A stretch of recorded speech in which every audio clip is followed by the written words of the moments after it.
Welcome back to the deep dive. We're always trying to sift through all that information noise out there for you. And today, well, it feels like managing personal finance in this fast-paced world. It's a constant challenge, right? Even if you're pretty financially savvy. Sometimes it just feels overwhelming. The sheer number of apps, tools, advice, it's a lot.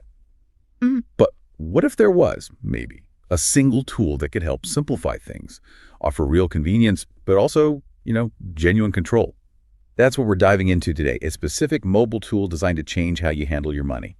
Okay, let's unpack this. That's right. We're focusing today on this Security Bank mobile app. We've done a pretty thorough review, looked at its features, its security, and what's really interesting, I think, is how it sort of represents what modern mobile banking can be. It's about cutting through the noise, getting to the core value, not just what it does, but why it actually matters for your day-to-day financial life. Absolutely. So, our mission today, pull out the key insights, show you how this app could be, maybe, a shortcut to being informed and, crucially, in control. On the go. We'll look at convenience, sure, but also the security side, which is huge. Just for context, this is an app from Security Bank Corporation. They're a universal bank in the Philippines. And you can find it on the Apple App Store, Google Play Store, standard stuff. Okay, let's start with the basics. Why do we even use these apps? Well, mostly to keep tabs on our money, right? So, account management. The Security Bank app lets you see your balances, your transaction history. And that's for your deposit accounts, your eSecure savings, even your credit cards. All in one place. Yeah, and what's fascinating here, I think, is the immediate visibility it gives you. It's a real shift. Think about traditional banking, waiting for statements. This is real time. Yeah. You see your financial pulse instantly, so you're not just reacting to what you spent last month. You're potentially managing things much more proactively. It's moving from just watching to actually, actively engaging with your money. Those little decisions during the day. Right. And actually getting into the app to see all this. They've tried to make that smooth. They offer quick login options. You could use a simple 5-digit PIN or, biometrics, fingerprint, facial recognition. Pretty standard now, but important. And there's also this thing called Quick Balance. Lets you check balances without even fully logging in. Just a quick peek, open the app, glance, close it. No big process. And that really shows a careful balance, doesn't it? Speed versus security. Biometrics, for example, are super convenient, but also really secure. It's that something you are factor, hard to fake. And the quick balance, it gives you just that snapshot, enough info without exposing everything if you're just, say, in a queue somewhere. It's convenience, yes, but designed with security really baked in, protecting your stuff without making it hard to use. Okay, so you're in the app, you've seen your balance, what next? Often it's moving money, right? Let's talk fund transfers. The app lets you move funds easily between your own Security Bank accounts. Check into savings, that kind of thing. Simple. Standard, yeah. But then you can also send money to other Security Bank accounts without needing to enroll them first. That saves a step. Which is nice, avoids that setup hassle. And crucially, it integrates with InstaPay. So you can send funds to other banks, other e-wallets that are part of that InstaPay network. And that InstaPay piece, that's huge. It really broadens the app's reach. If we connect this to the bigger picture, InstaPay is kind of the backbone for real-time transfers in the Philippines. So this app basically connects you to almost the entire digital payment system there. For you, that means instant transfers. To friends, family, maybe paying a small vendor. Doesn't matter their bank, really. It's incredibly flexible, really expands what you can do directly from the app. Yeah, that reach is key. Now, here's where it gets really interesting for a lot of people, I think. Bills payment. I mean, honestly, who hasn't spaced on paying a bill? It happens. Oh, absolutely. So this app connects you to, they say, over 100 merchants. Utilities, electric, water, credit cards, schools, a whole range. That's quite comprehensive. And you can mark your regular billers as favorites. So next time, it's just a couple of taps. Much faster. Streamlines the process. And this is the feature I personally like. You can schedule payments in advance, set it up now, have it pay automatically later. Great for avoiding those annoying late fees. Peace of mind. Oh, definitely. That scheduling feature, it's more than just convenience, isn't it? It ties right into financial discipline. Think about the mental energy you save not having to juggle all those due dates. Set it, forget it, essentially. Your bills get paid. It helps build good habits, maybe even a better credit history. It's kind of an aha moment when you realize managing money isn't just about earning. It's about managing those outflows smoothly, too. Exactly. Okay, moving beyond those core transactions, the app has some more advanced kind of innovative tools. Let's talk card control. This lets you manage your credit cards. You can set daily budget alerts. Proactive spending control. Yeah, helps you stay on track. But the big one here, I think, is the ability to lock or unlock your card instantly from the app. What does that kind of immediate control actually do for a user's feeling of security with their credit? That's a great point because it's a fundamental shift. It's empowerment. The lock unlock feature. It's huge. Think about it. You misplace your card. Panic. Right. Totally. Call the bank, wait on hold. Exactly. Instead, tap a button in the app, locked, instantly stops any unauthorized use. Find it under the car seat, tap again, unlocked, good to go. It turns a potential crisis into, well, a minor hassle. And those budget alerts, they encourage responsible spending in real time. It's about control. That real-time security is definitely comforting. And there are other unique solutions here too, like eGift Cash.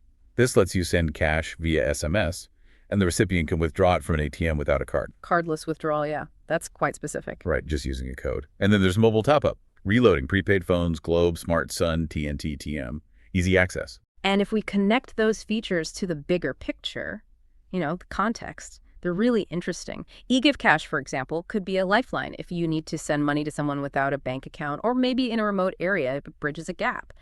And mobile top-up, well, prepaid is huge.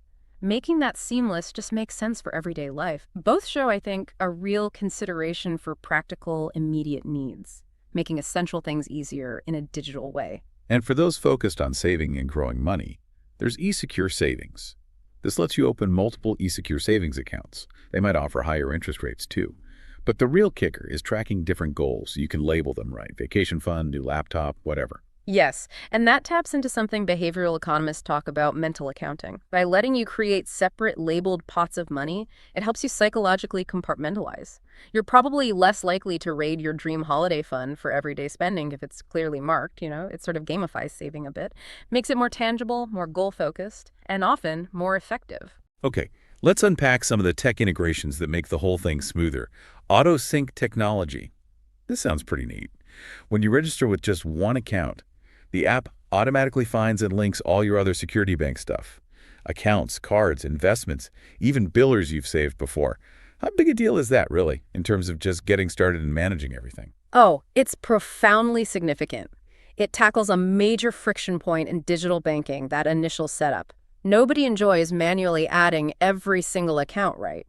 AutoSync gives you that complete, holistic view from the get-go. Saves a ton of time and effort. And it raises that question, doesn't it?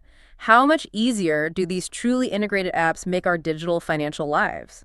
It means less time fiddling with the app and more time actually using the information in the app. That makes sense. Seamless is good. And what about when you don't have good internet? They have this offline soft token feature. Lets you authorize web transactions or logins from the app, even offline. Yeah, that's quite clever. Seems pretty useful. Plus, QRVH support. Paying by scanning QR codes, which is becoming more common. That offline token is a real standout. Imagine needing to approve a big online purchase, but your phone signal is patchy. This usually works by generating secure codes right there on your device, so it doesn't need data at that exact moment. It's resilient. And QRPH, that shows they're keeping up with payment trends. Mobile first, contactless. It's where things are heading. Makes sense for paying at shops or vendors. Okay, and wrapping up the feature side of things, live in-app chat, instant customer support right inside the app. And that's not just a nice to have. In today's world, it's pretty much essential for a financial app. People expect quick answers, quick solutions. Having support right there, contextually, it builds trust. No need to hunt for a phone number or wait ages for an email. Help is just a tap away. That's really important for feeling supported and secure. Absolutely critical. Okay, let's pivot now to arguably the most critical aspect, security. Robust security measures. Here's where it gets really compelling, understanding how they protect your account. It starts with an SMS OTP, one-time password. You need that for the very first login to prove it's your device. Right. That OTP is step one in multi-factor authentication. It's fundamental. It verifies something you have your phone along with something your password or PIN. So even if someone somehow got your password, they still couldn't log in without that code sent only to your registered phone. It's a big barrier for attackers. Okay, so that's the first layer. Then there's a transaction PIN, a 6-digit PIN you need for actual transactions later on. Another layer, yeah. So logging in is one thing, moving money needs this extra PIN. And there's also device linking. For security, only one mobile device can be registered at a time to approve things like web logins or transactions. And what's fascinating here is how these layers work together. It's a really considered approach. The transaction PI separates login from action. Just getting in doesn't mean you can drain the account. Oh. And limiting it to one authorized device. That drastically cuts down the attack surface, as they say, in security, prevents scenarios where maybe multiple compromised devices could be used against you. It's about anticipating risks. Makes sense, building walls. And we mentioned it for convenience, but let's bring it back for security. Biometric authentication, fingerprint Face ID, quick login, yes, but also highly secure, reinforcing that dual benefit we talked about. Exactly. Biometrics are a great blend of ease of use and strong protection. So when you combine all these things, the SMS OTP for linking the device, the separate transaction PIN, the single device rule, the biometrics, you end up with a really comprehensive security setup. These aren't just features thrown in, they work together. It's designed to give you confidence that your money and data are safe while still letting you actually use the app easily. Okay, so let's pull this all together. What does this all mean for you, the listener? We've gone through quite a range here. Daily banking stuff like balances and transfers, more advanced tools like card controls, budget alerts, those eSecure savings for goals, all backed up, crucially, by multiple layers of security.